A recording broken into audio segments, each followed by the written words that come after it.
Jungle pathing is literally the most important skill you need to know while playing the jungle, and sadly, it isn't very simple. Last time we talked about champions and how they can change up how you play your strong side and weak side.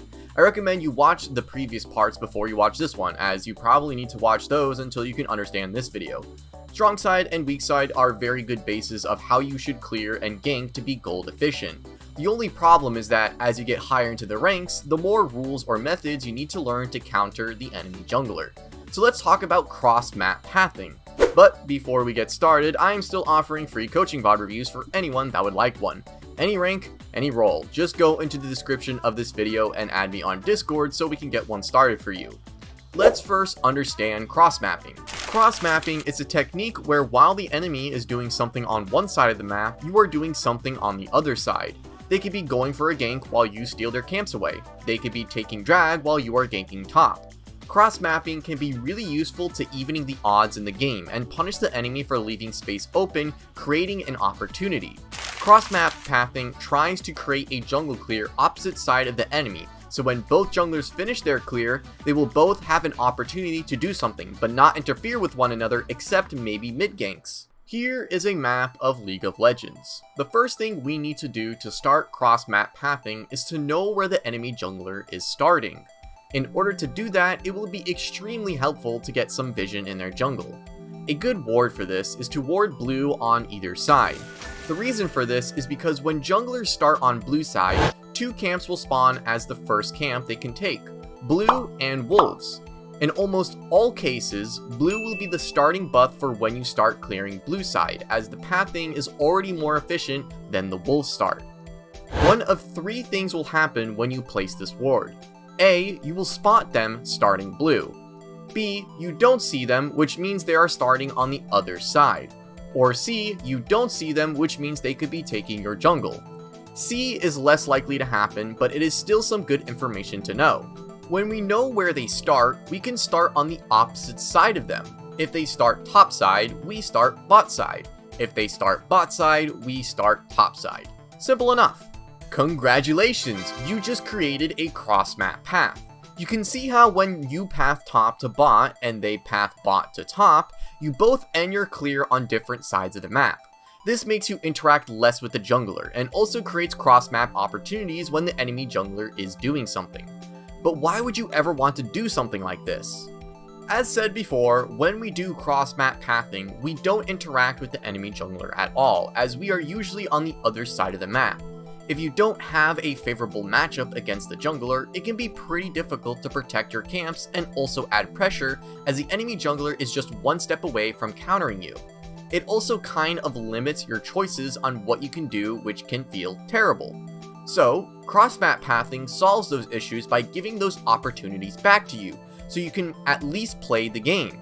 Since the jungler isn't around you, you can farm all your camps, without too much worry unless they invade. You can also have gank opportunities knowing you will always have an extra number. This also allows us to easily punish the enemy for spending too much time on their strong side because of our clear ending on their weak side. The cool thing about this is that it changes the name of strong side and weak side to strongest side and weakest side.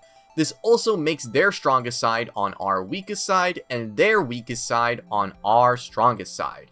When the enemy takes too much time spending doing objectives, ganks, and whatever else they are doing, their weakest camps will spawn before they reach them. This gives us an opportunity to steal all their camps on their side and also make more plays on the side they are not on.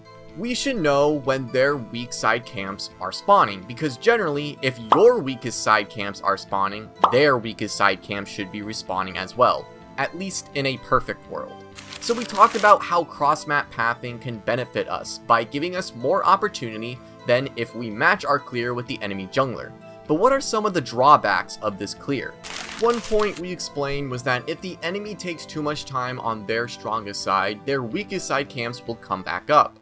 This can also be done to you if you take too much time on your strongest side. This won't happen in every game, but it becomes more common when you get in the higher ranks, as you just gave them an opportunity to punish you. There is a counter to this, but it requires either you guessing they are stealing your weakest side camps, or that you know they are taking them because of vision. If you know they are taking your weakest side, we can do the same thing they are doing. Take the weakest side of their jungle. This might extend how much you guys are on the map for, but in situations like these, we need some type of way to make the game more even, and this is one of the easiest methods. You could also ignore it and take more time on your strongest side gathering more kills, objectives, and towers, but that becomes a little harder to do if the circumstances are not right. Another downside is that the enemy jungler kind of controls how we need to clear.